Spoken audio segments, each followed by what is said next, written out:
Hey guys, and welcome back to One Candle Paranormal Case Files. Here with your host, Marcus Dee. And joining me today, special guest host, the host of the podcast, The Nerds You're Looking For. Welcome to the channel, Pat Kuhn. What's up? Thanks for having me. I'm really excited to get into this. And guys, dust off your old Game Boys as we talk about the legend of Pokemon Creepy Black.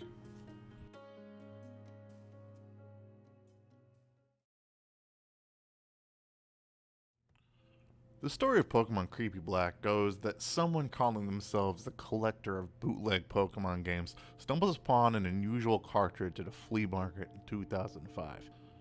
He says he doesn't have any screenshots of the game because he moves and loses it a few years later. When he plays the game, he realizes that it looks just like Pokemon Red, the original Pokemon game, but instead the logo just refers to the game as Black version.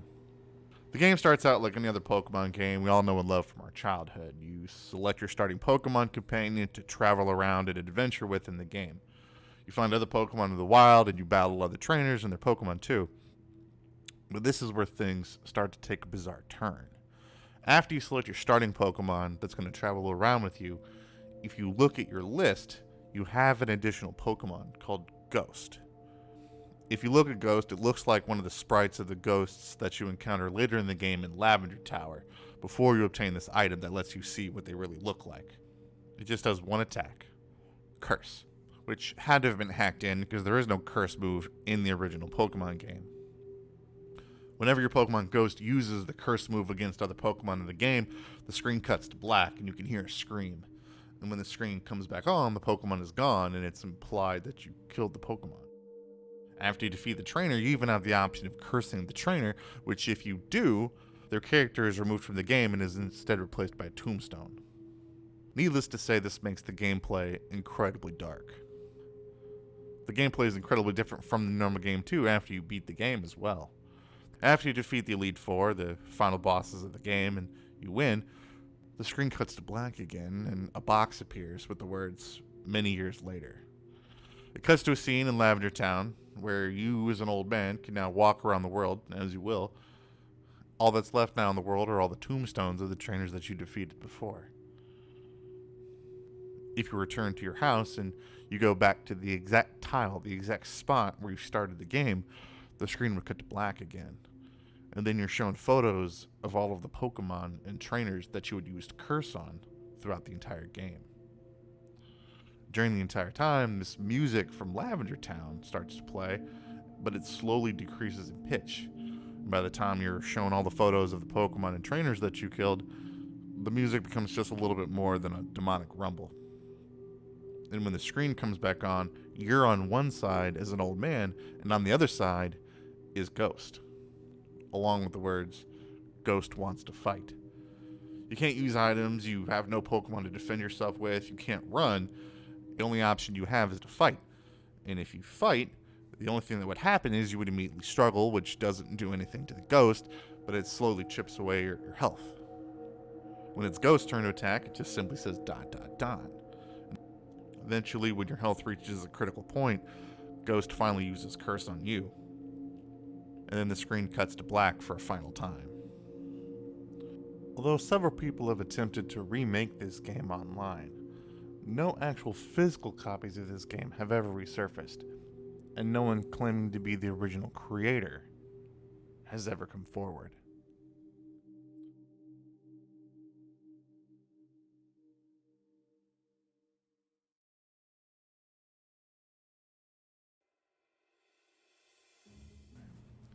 So, okay, guys, I had such an amazing time researching this legend. This was so awesome to do. I have wanted to do another haunted video game since we talked about Polybius, but Vic does not like talking about video games or digital age legends. But Vic's not here, so we get to talk about whatever we want. So that's why I brought Pat in to help me, because he actually does like talking about video games. What did you like about Pokemon Creepy Black, Pat?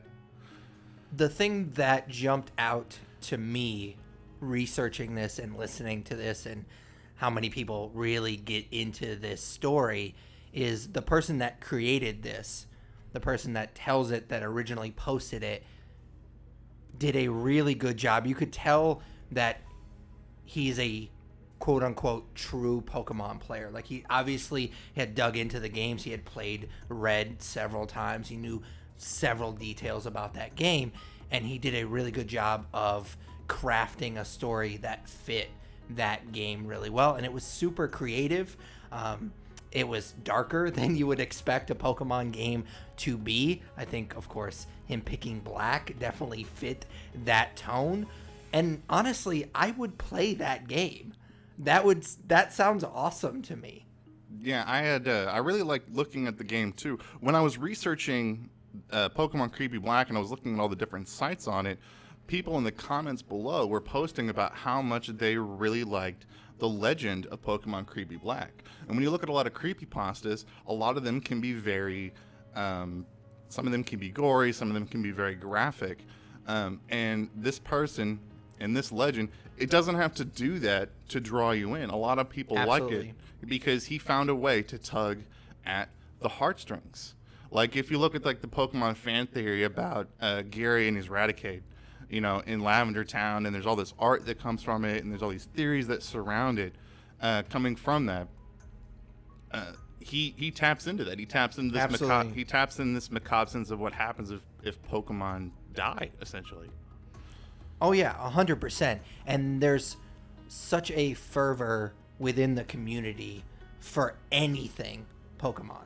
And so the fact that he's able to take something and create essentially a legend out of it, I think is really, really cool. And people have obviously attached themselves to it because he did such a good job, or he or she did such a good job of creating this tale. And like I said earlier, it's really cool. Like, it sounds like an awesome game. Do you think it's real? No, absolutely not. There's several reasons why I don't think it's real.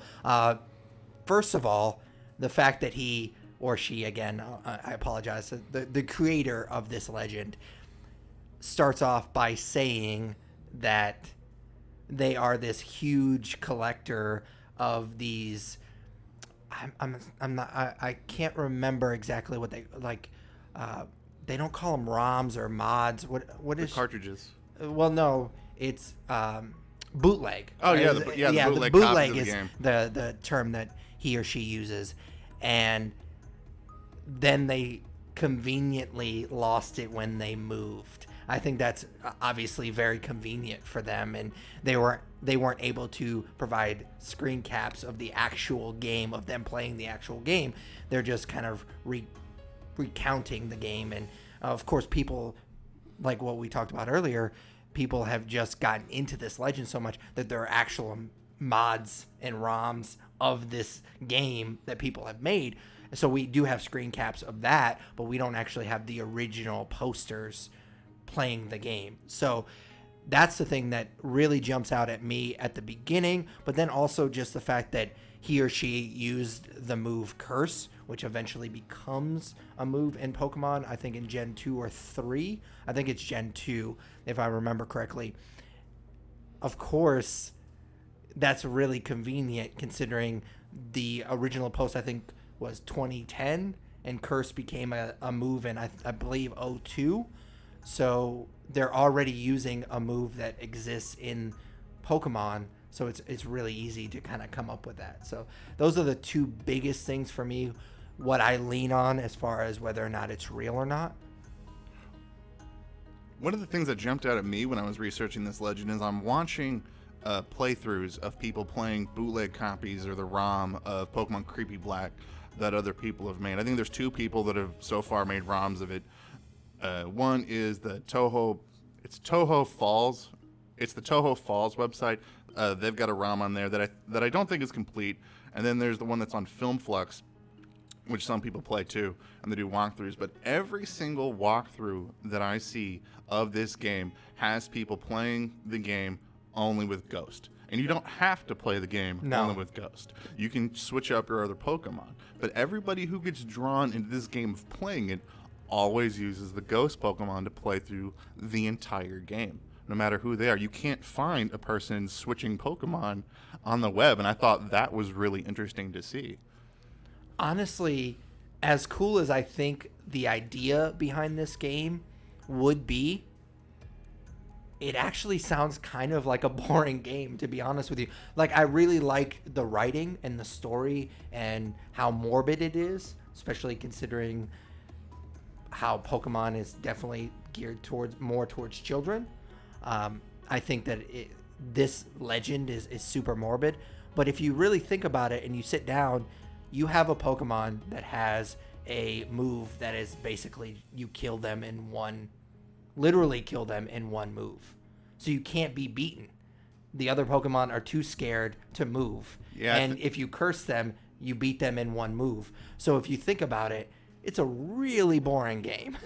Yeah, I think most playthroughs of Pokemon can take like multiple, like several hours or whatnot. For sure. Yeah, but like an actual playthrough of Pokemon Black, if you just play with a Ghost, I think I saw some of the playthroughs that you can beat the game in like 4 hours.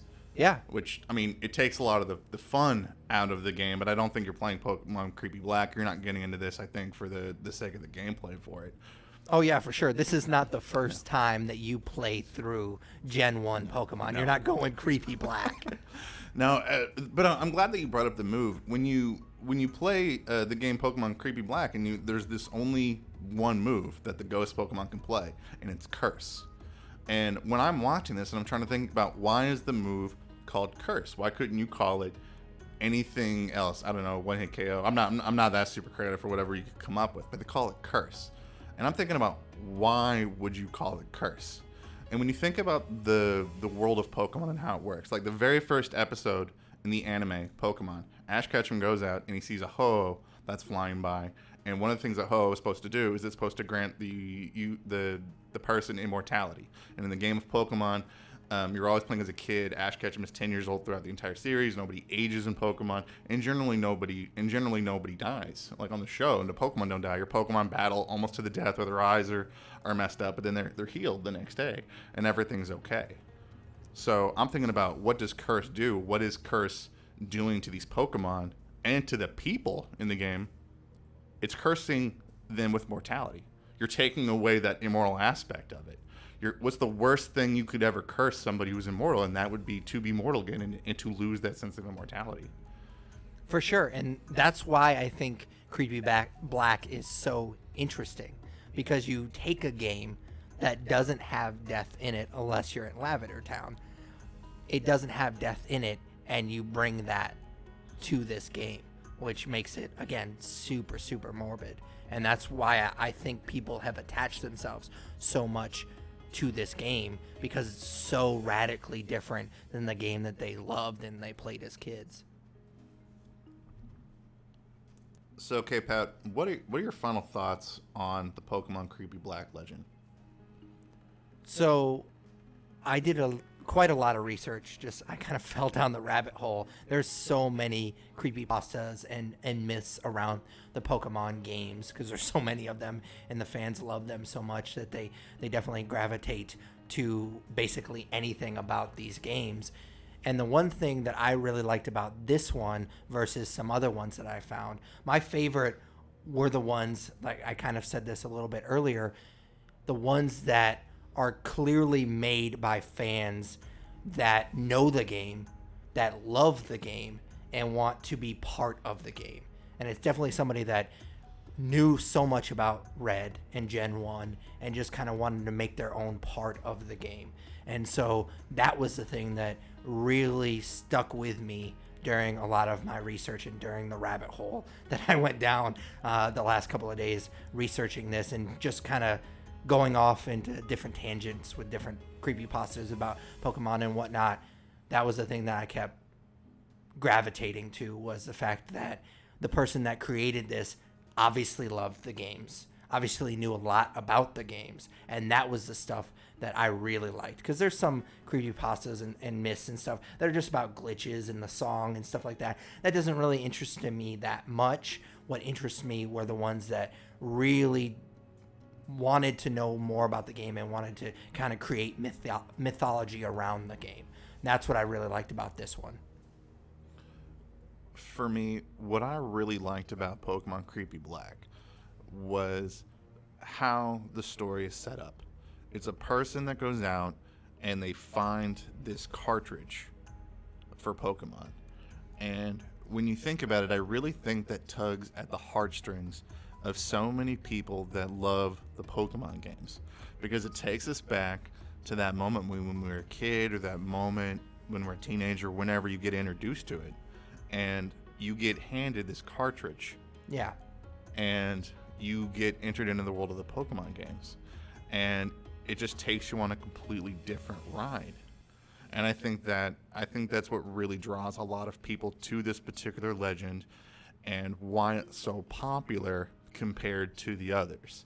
Now, when it comes to whether or not if it's real, I know that it's really easy to say that Pokemon Creepy Black isn't real, because it probably isn't. You know, Pat talked a lot about how if a person is gonna have this, if they're gonna be a collector, they're not gonna lose this type of thing. And I get that.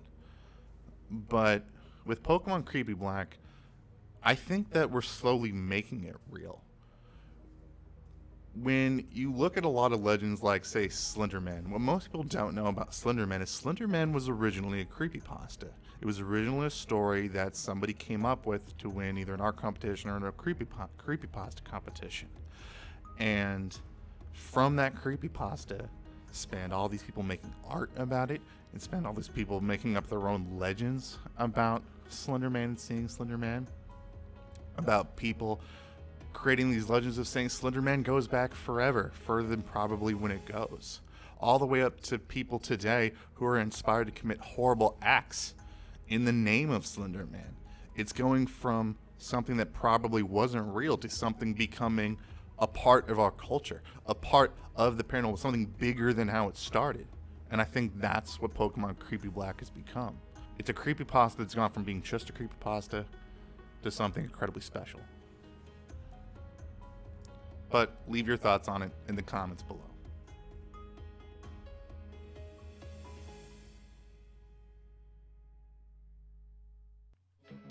Hey guys, thank you so much for checking out our episode on Pokemon Creepy Black. I had such a great time making this episode because I love talking about all things in the paranormal that have to do with video games, movies, or the internet and stuff like that. If you guys like that kind of stuff, leave it in the comments below so that I can help convince Vic for us to do some more topics on stuff like this. I want to give a big shout out to Pat for coming on the episode today. If you guys like Pat, go check out his podcast, The Nerd You're Looking For. We're going to put a link in the description below for a link to his YouTube and to his podcast. You guys can check them out. They do a great podcast about video games, movie reviews, and all stuff in nerd culture. You guys should really go check them out. He was such a great guy to have for this episode. And if you guys really like this episode, don't forget to leave us a like. Don't forget to subscribe, and of course to hit that little notification bell if you haven't already. If you guys are really big fans of the channel, go over to our Patreon and become a patron today. We have a lot of really cool content that we have on there for our patrons. We make videos that are just exclusively for them.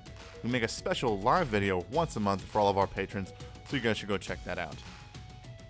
I'm going to take a moment here to thank all of our patrons who helped make this possible. Thank you so much, Sarah, Ray, Kent, John, and Caleb. You guys are awesome for being patrons to the channel. If you guys have an idea for an episode, don't forget to leave it in the comments below, because we always love taking suggestions from our fans. But most importantly, keep believing, because we'll keep listening.